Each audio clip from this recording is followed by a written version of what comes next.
200 years ago, in this heart-shaped place at the end of the world, a decade-long war began. Before it was over, half a dozen of my ancestors had established themselves on this island we now call Lutruwita, Tasmania, the former Van Diemen's Land. The British penal colony expanded rapidly, taking sealskins, whale oil and wool away. Settlement sparked clashes along the eastern frontier, and from about 1822, a brutal guerrilla war was waged. Tasmania's Black War saw 218 colonists, mostly convicts and emancipated men, and at least 600 Aboriginal people killed. It ended in 1831, when a few dozen Aboriginal people surrendered. From the thousands in the war zone when the conflict began, fewer than 100 remained. The dispossession of the Palawa people occurred without treaty or negotiation. It culminated in the myth of their annihilation. Van Diemen's Land, it said, descended into a receptacle, a social void whose sole purpose was to swallow criminals.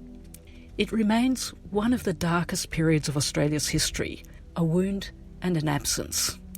There are no obvious public memorials, it's rarely discussed, there's a persistent collective amnesia, and 7 generations on, I've been silent and confronted. Such silence guarantees nothing new. No change, no transformation. Can you hear the cavernous hollow sound? The silence of erasure? The Palawa have spent decades working courageously to recover the names, remains and stories of their ancestors, including those who were stolen, raped, murdered, orphaned. As a descendant of colonists who participated in the land grab, now it's my turn to uncover and acknowledge the past. I'm finding out about my forebears, what they have to teach me, all of it, including the cost of taking of land, the racial discrimination, the indifference and hubris, and the unearned advantages that follow from that. I'm listening to other voices and amplifying the calls for truth, recognition, respect, reconciliation, and reparation. It can be unsettling to admit what's been excluded, the ways I shut out uncomfortable people and information. Parallels arise with our global concerns for racism and privilege, injustice and exploitation.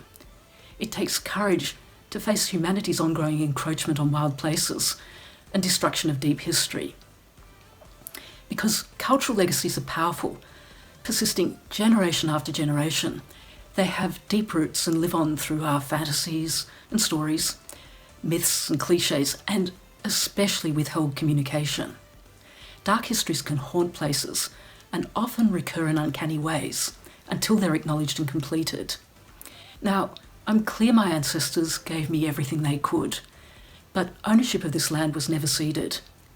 Critically, though, they gave me humanity's gift of language, the power to create and complete things. I say anything is possible, so it must be possible to get anything complete, including our dispossession of the original people. If, like me, you've ever wondered if future generations will find you wanting, if you've wondered how to be a good ancestor to your great-great-great-grandkids, maybe there's value in listening to them whisper, past the clamour, out beyond the edges, into the silence, where the future speaks.